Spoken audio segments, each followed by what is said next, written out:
he claims he had discovered the ancient science of how the civilizations thousands of years ago moved these blocks. And he made connections with magnetism and frequencies. Okay, so say he figures this ancient way to move these rocks. So he figures that out and he moves them, but then he's not just moving them, he's cutting them proportionally, taking into account their weight and size in order to be able to be moved and to be stable, to not need any sort of fastening. I mean, like, there's like no mold, nothing. Yeah. There's like 3 levels of this that are like beyond what we could do now. It's like a modern day pyramid type thing, but just kind of on a smaller scale where like this guy did this, no one knows how the fuck he did it. There's no evidence of any type of employment, and then even in the stuff that we were reading up on, even if there were men, you would think that a couple of them would come out and say like, yeah, okay, I used to help him, or this is how he did it, or right. None of that stuff.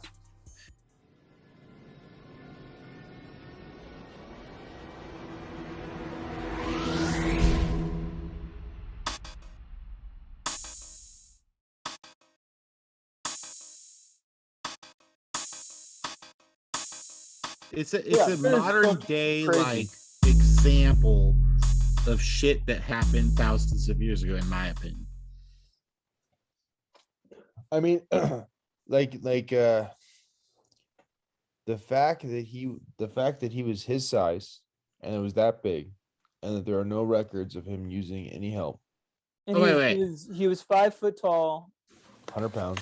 100 pounds. 100 pounds, and I forget the guy's name. Edward, Lietskanen, and he was a Latvian American that came over here after heartbreak. Yeah, that's one hell of a heartbreak, dude. That's one hell of a heartbreak when you get dumped and you're like, fuck it, I need to move to the other side of the planet to get over this bitch. Supposedly they were supposed to get married, and then she like bailed on him or something, is what I understood. And then the fact that, okay, I'm gonna come over here. Now, how did he buy this piece of land in Florida? He must have had some money. Shit was so cheap back then, dude. I mean, he died in the 50s, right? I mean, like, but still, this guy came from a different country and had some money to just buy some land, right? And so, to me, that's a little peculiar in the first place, because I can't find any info on that. I can't find it out there, so I don't know how that happened. But the fact is, it happened. And what did he do? He started being like, you know what I'll do? I'll get gigantic fucking pieces of rock, specifically coral rock, and I'll just make a gigantic structure out of it. It weighs a trillion pounds. Now I'm just exaggerating, but like plenty of tons of pounds, these blocks. Not only that, settling in Florida City, after all this, I will make a monument to my love who hates my guts. I'll move it a couple years later. I'll just move all this shit real quick and move it hella miles away, and no one knows how. It's crazy, man. It's berserko land, in my opinion. And anyways, this guy, he did that shit. He made a little mini castle, and then after a while, he moved the castle, and now it is now known as Coral Castle. He's dead, by the way. But some of these structures were really interesting, like the one that he built, or I don't know if he built or carved, or however you want to say it, out of the coral rock. He built a rocking chair that, I forgot how many pounds it weighed, but hundreds, if not thousands of pounds. But he built it in a way where just with one hand you can actually just rock it easily. Yeah.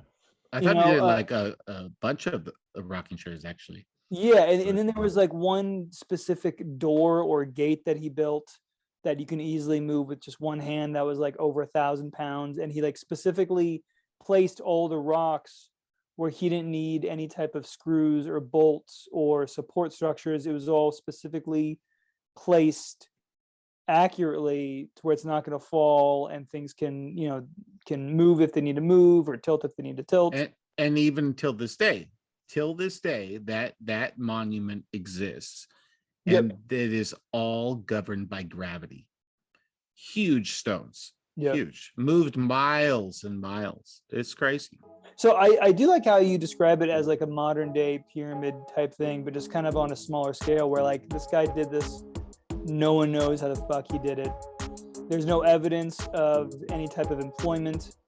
You know, and then even in the stuff that we were reading up on, even if there were men, you would think that a couple of them would come out and say like, yeah, okay, I used to help him, or this is how he did it, or right.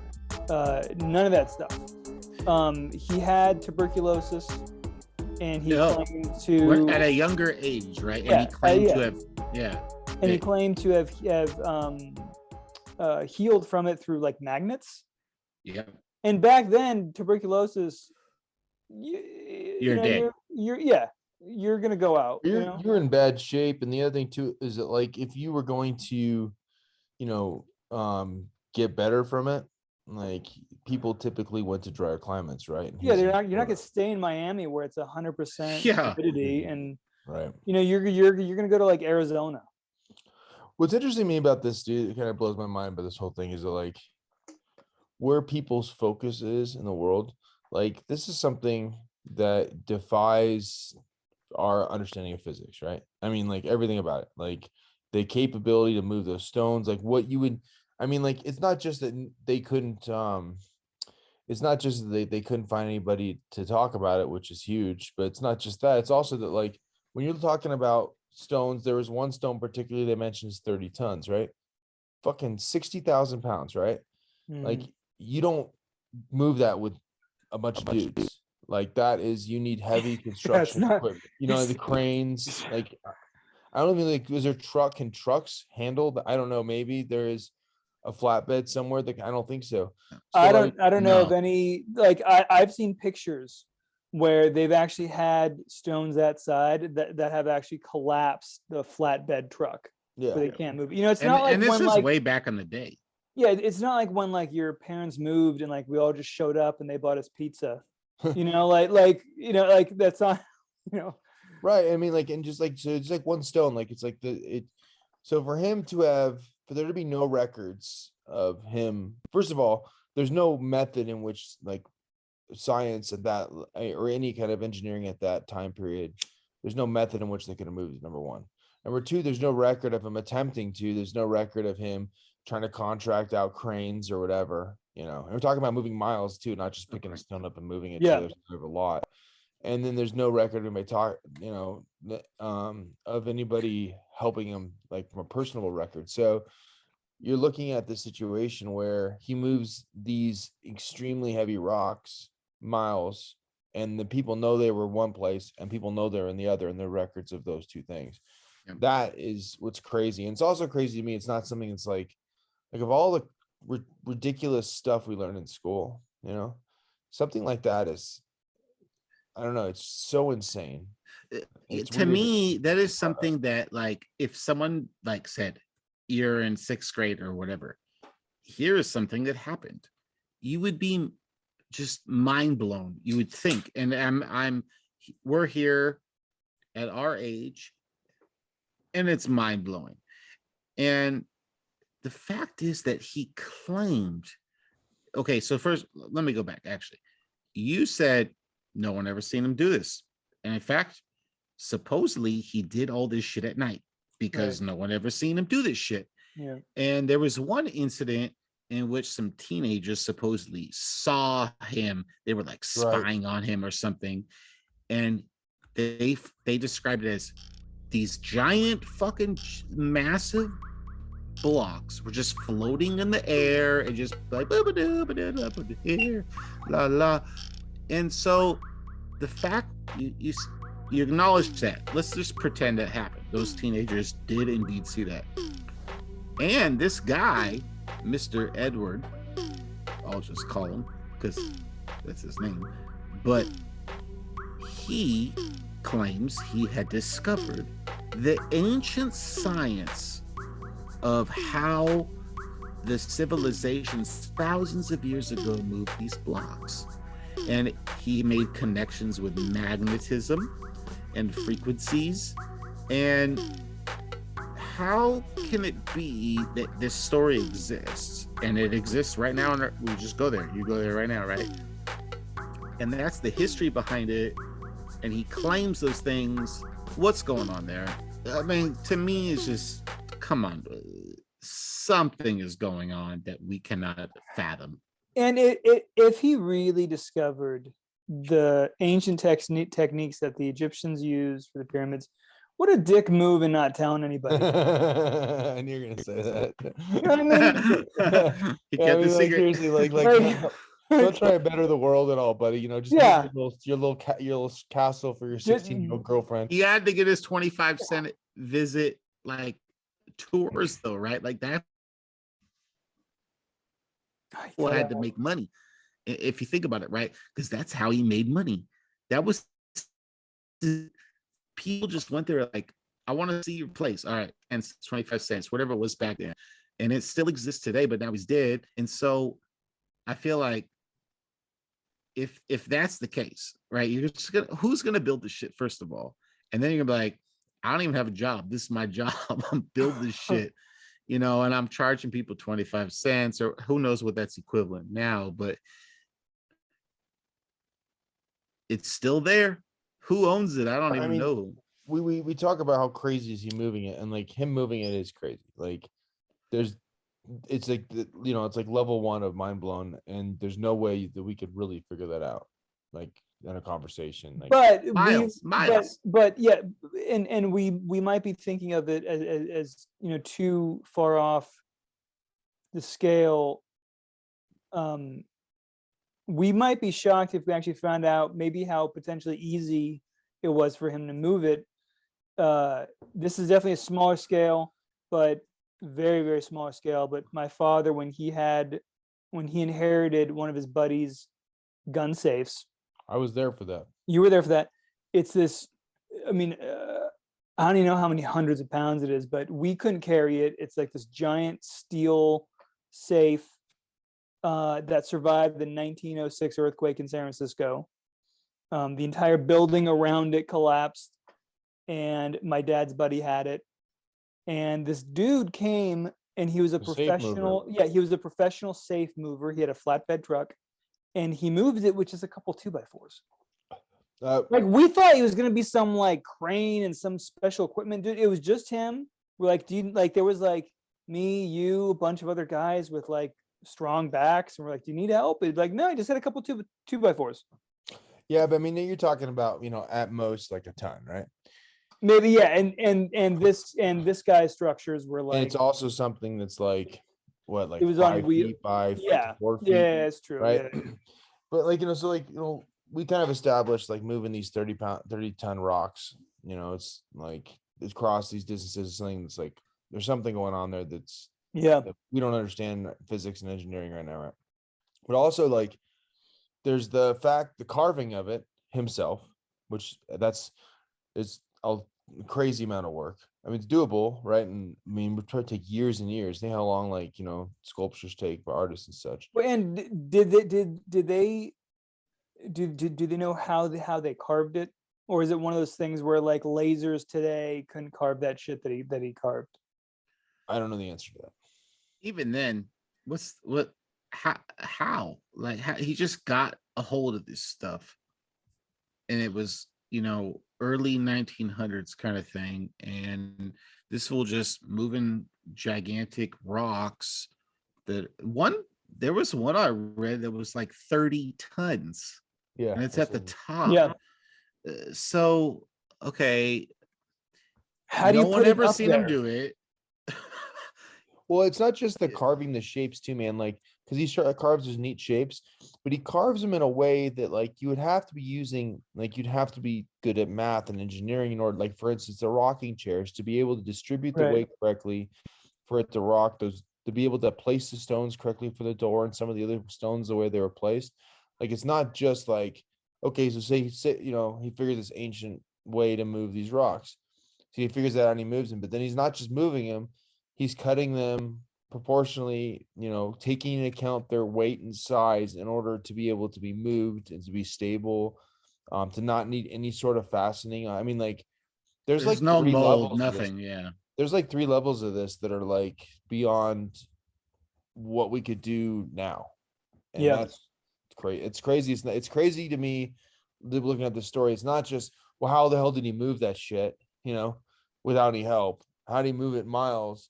But it's also, how did he cut it in such a short period of time? And then on top of that, how did he cut it in such a manner that, like, cutting it and then making it stable and all correctly proportioned, that's doable. But like for one person, it's pretty insane. Like that would already be like an insane feat, but it's doable.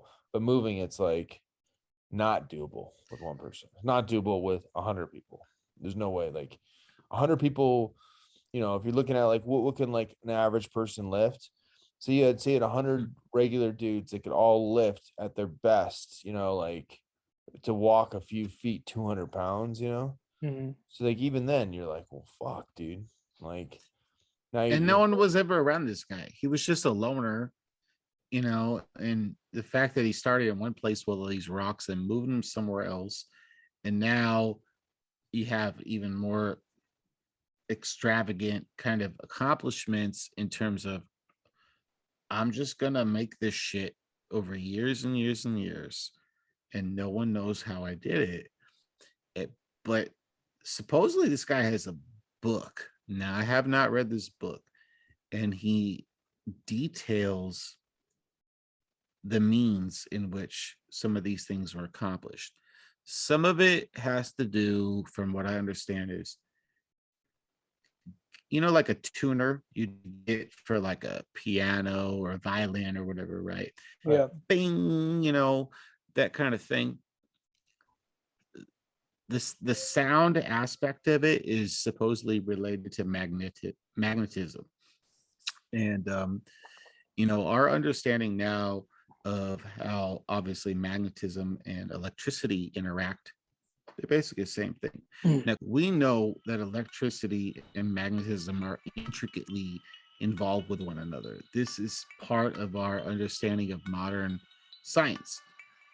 But what is very little known about modern science is how sound interacts with things. Now, when you make the little tune, bing, and supposedly, woo, that was involved supposedly with this guy's mechanisms of dealing with how he manipulated these objects. Sound to me is so interesting in this whole conversation because there's a lot of relationships with sound and historical biblical texts throughout all religions. And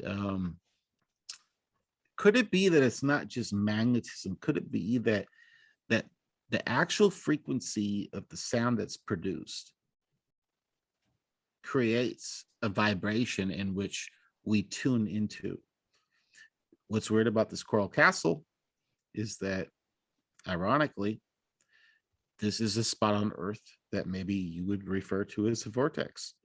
There's a lot of anomalies there where he positioned this place in which phenomena happen that is not normal to happen elsewhere in the world.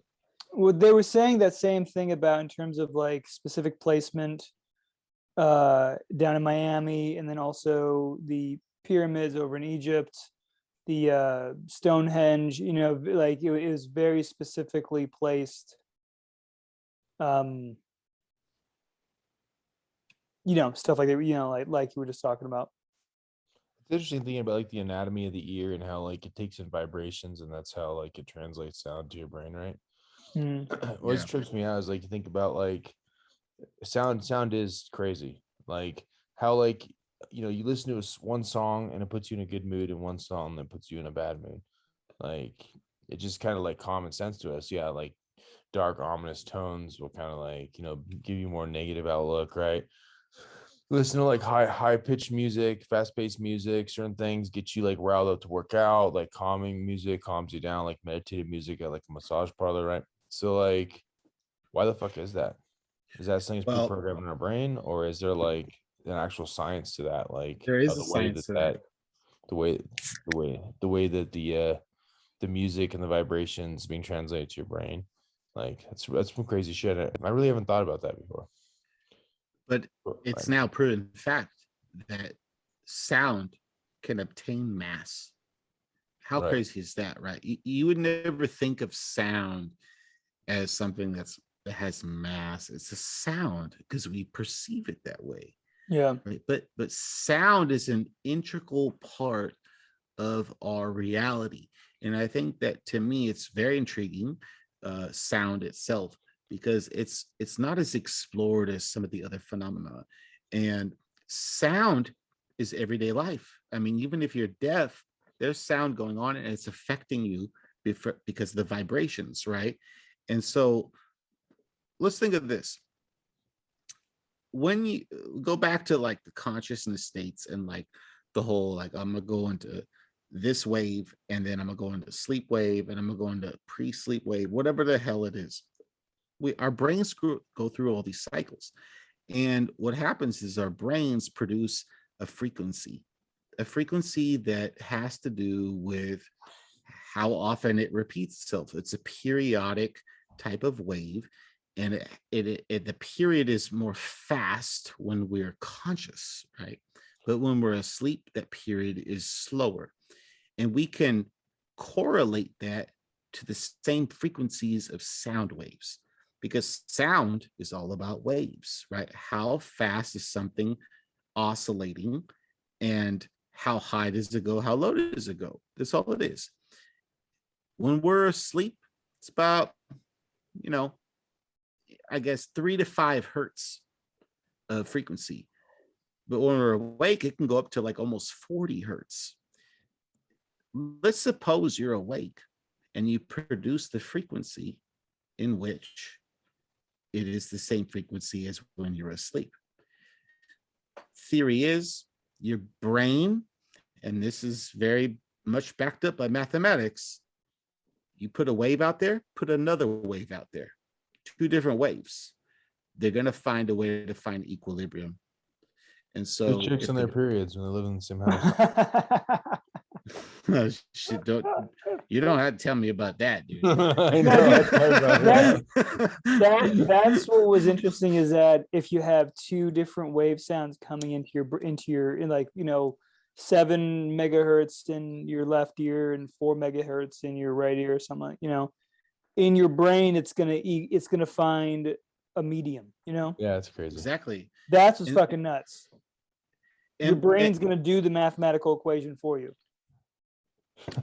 How about those shit, the mandalas and the shit, the ancient Indian texts?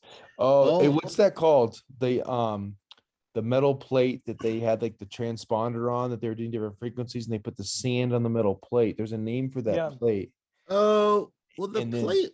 You mean like modern day experiments, or? Yeah. So then, like, because they were comparing it to the mandalas, and like they were saying how that they'd have a certain frequency of sound that was in contact with that thin metal plate, and then sand on the plate would go in the different shapes based off the sound. The metal plate's name is not important. It's just a piece of metal. This is made of some whatever. But you have to go back to the guy who first thought of this experiment. I think it was in the 1700s, in which some very scholared, like, scientist, last name is Jenny, he thought of the visualization of sound this way: get a metal plate, put some nowadays what we do is we get like sand, and we've revolutionized it to technology and the computers and whatnot. But just think, you got a metal plate, whatever, I don't know, it doesn't matter the metal really. The real important thing is you have sound coming beneath the metal, and that metal then vibrates, and you get little granules of whatever, sand, salt, whatever the fuck, and the sound produces a recurring wave in which those particles accumulate to mathematical patterns.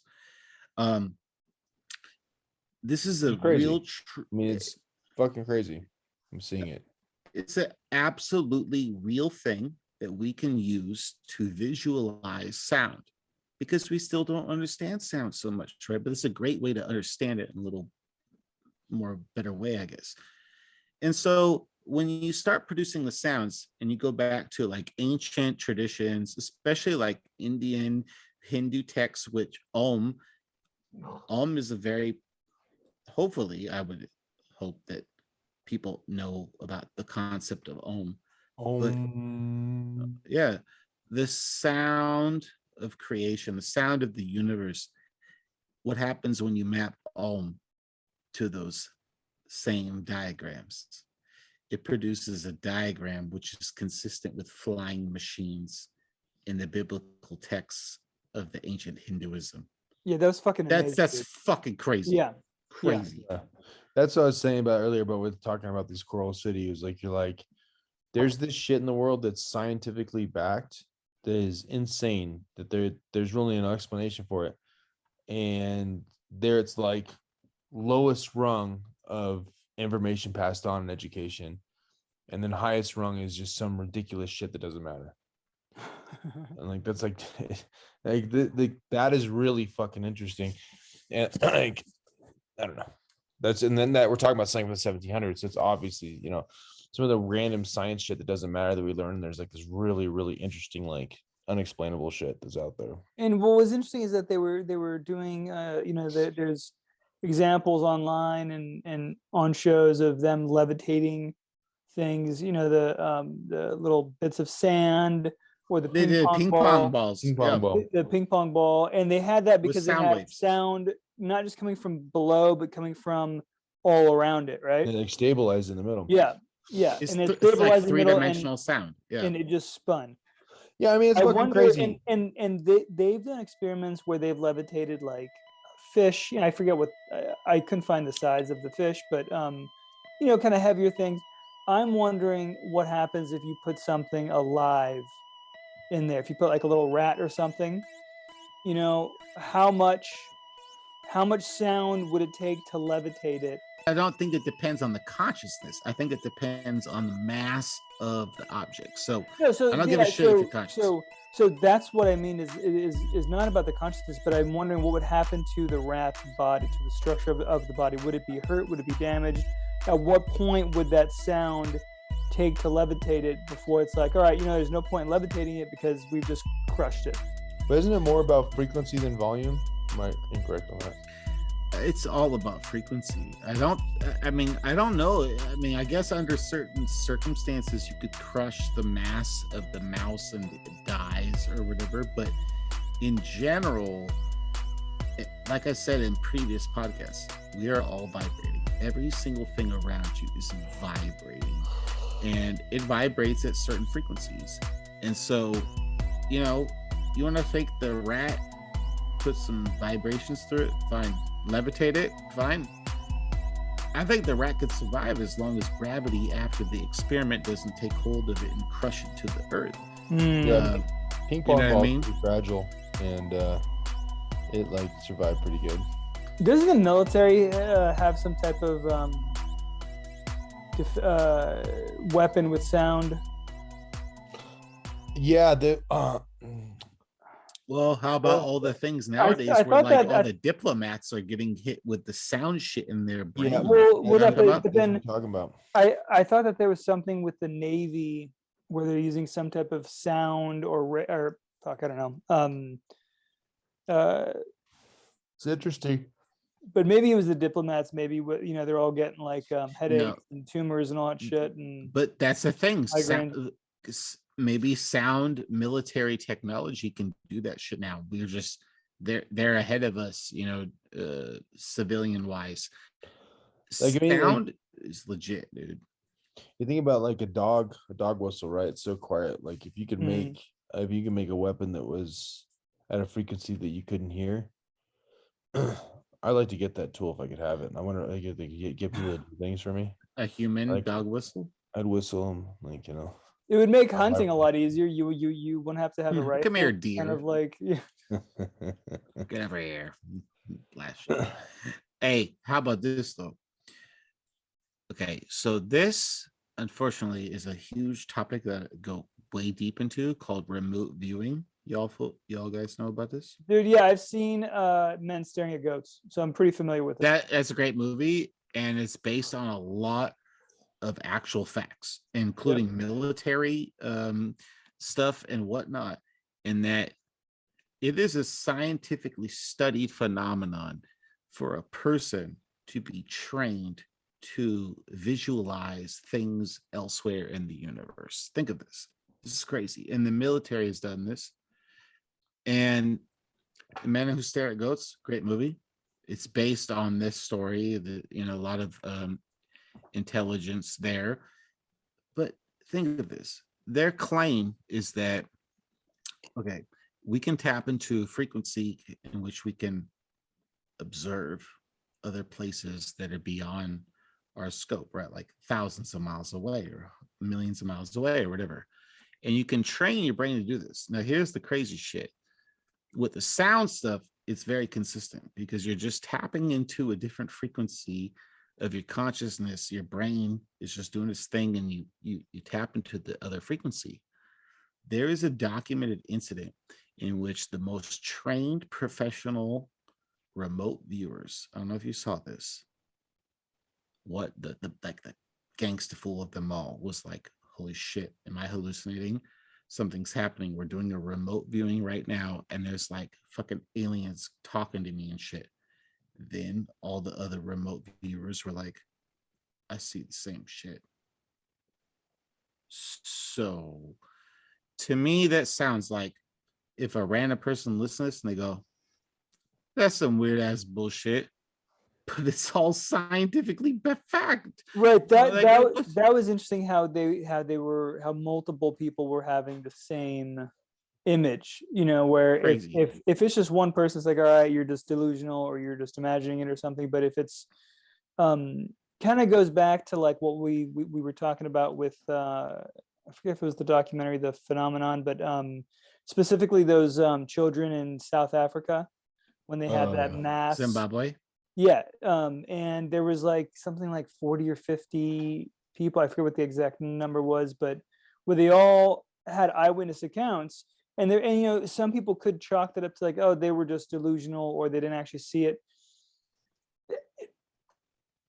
You could say what you want, but when something happened, when I mean, that would be everybody in that group had some type of like traumatic event where they just imagined something that wasn't there, and they all imagine at the same time, and they all imagine the same thing, and they all held that story like 20 years later,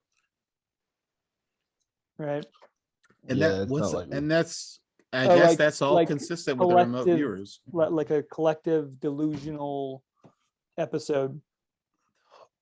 Like, what's the chances that like all three of us tonight have the exact same dream? The exact same dream.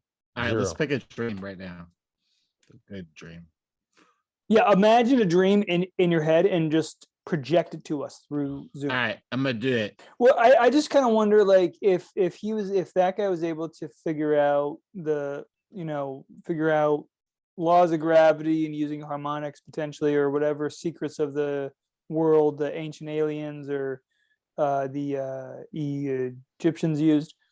I wonder who's finding that out now. Did he have a fucking dog collar, a dog whistle, or like a little like flute, like they do, like the Pied Piper, and like there's been a couple accounts of people, like there was one account of like some kids seeing him, but people say like they don't really know, that's not too grounded. I think there were accounts of people saying that they saw him attempting to work, but then once they saw them, or once he found out he was being observed, he stopped. There is a legend with this story that goes that there is a brown box, like a box made out of wood, that's on a platform, like a tripod or whatever. And on the top of it is this brown box. And you can even find pictures of it. You Google it enough, you can find it. It existed. He had that shit.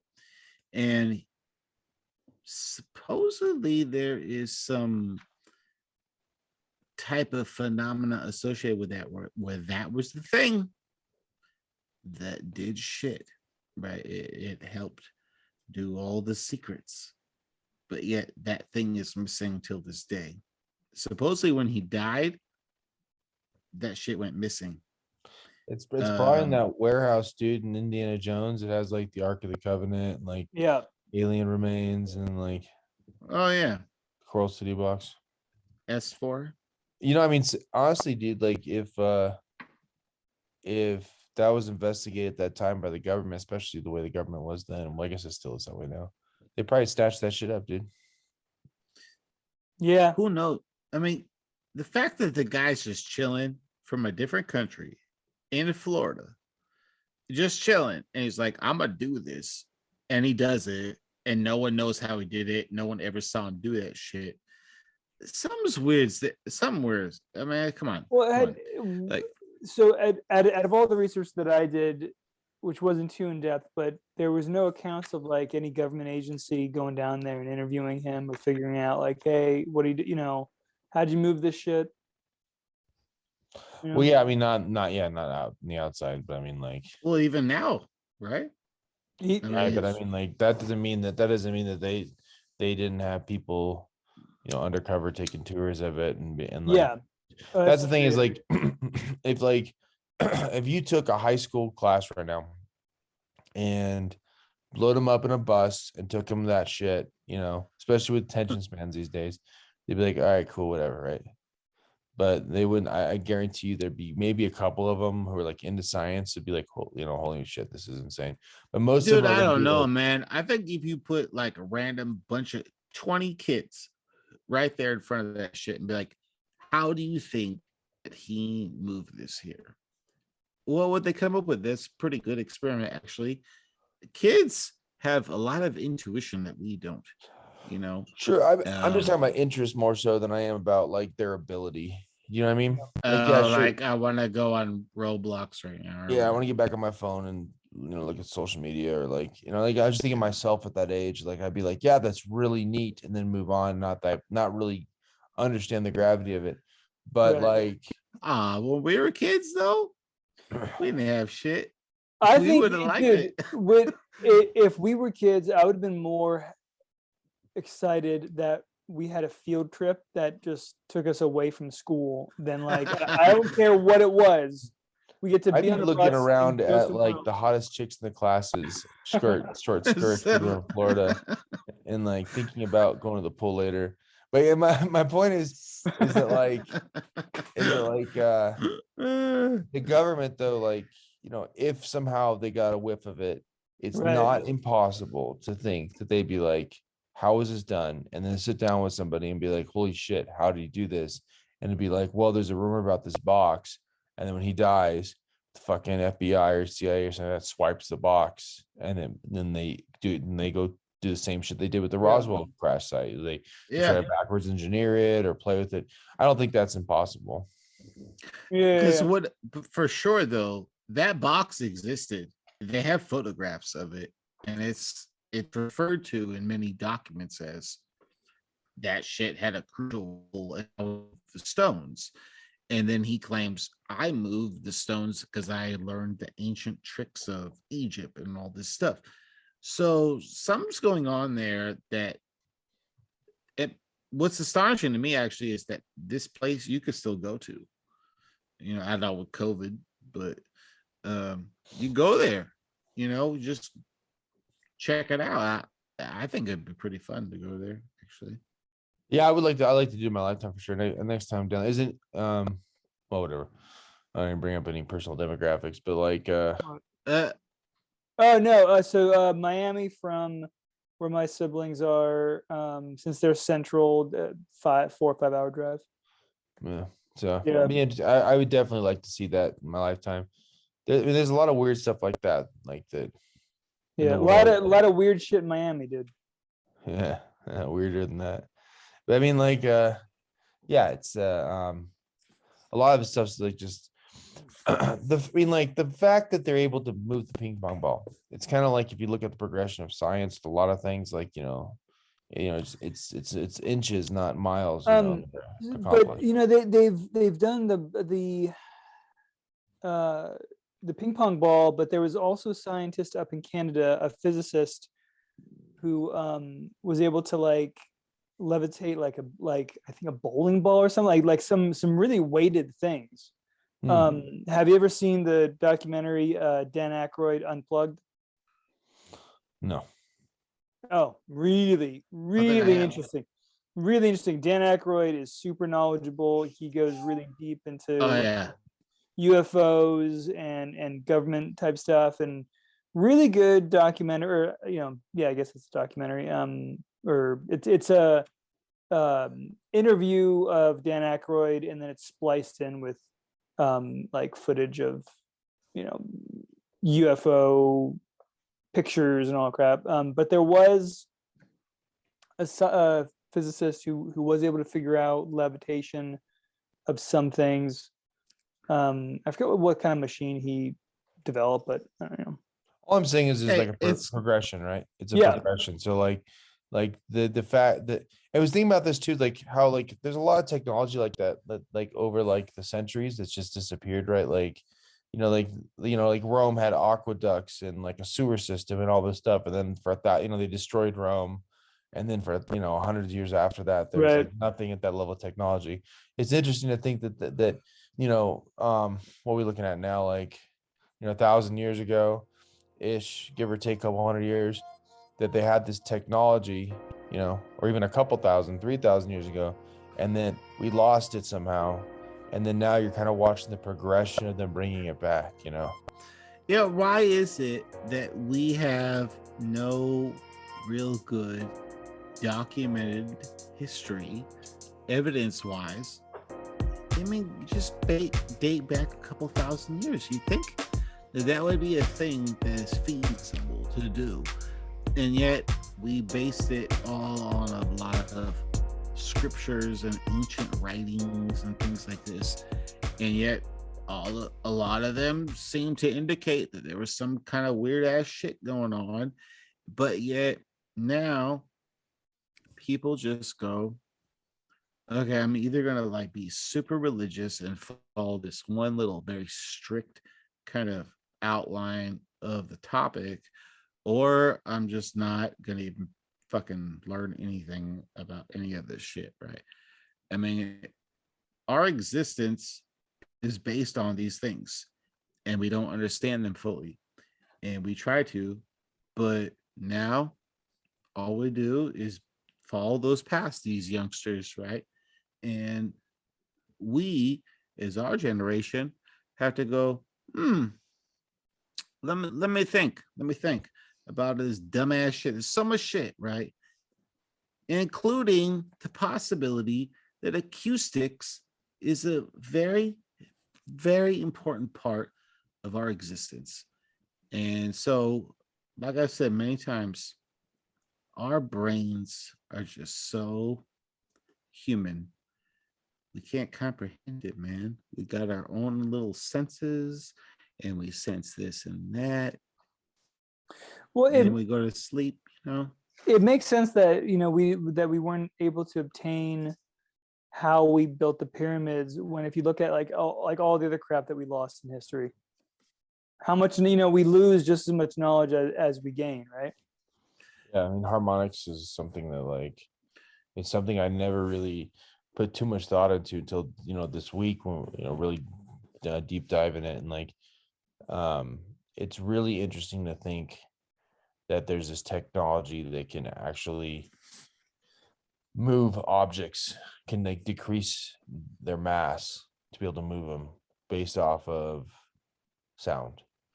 But that's what I'm saying. It's like, oh, we've put a lot of focus on light, and we put a lot of focus on gravity and optics and things like this, but sound has always been kind of like put aside in the sense it's more artistic and not scientific. You go back to even like ancient Pythagoreans, that whole society, and who knows, they probably got their knowledge from someone else, is my belief, but they developed the mathematics of music. really, into Western understanding of what music is. And that's still our understanding till this day. And you go back, okay, Pythagoras, the same guy who discovered right triangle geometry, and but yet it existed before him and the Egyptians. And so, you know, this concept of sound is a thing I feel like through many years has been neglected in a way that it does not incorporate into the same scientific theory that we understand, but it maybe has a more bigger prevalence than we can ever understand.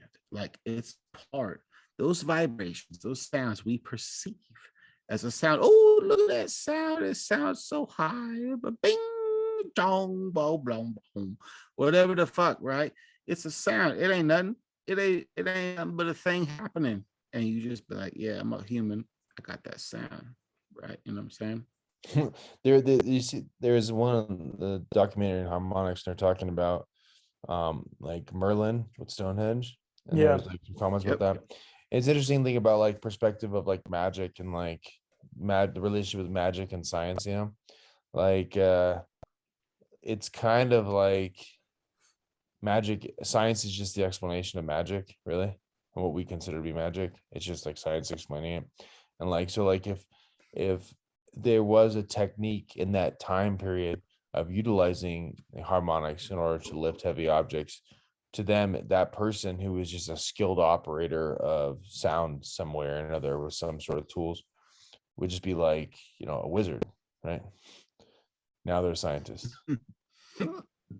It's the same. It's really kind of the same fucking thing. It's just that the words being used give one more credibility than the other in our, you know, culture. Yeah, and the scientists today aren't being burned at the stake, you know.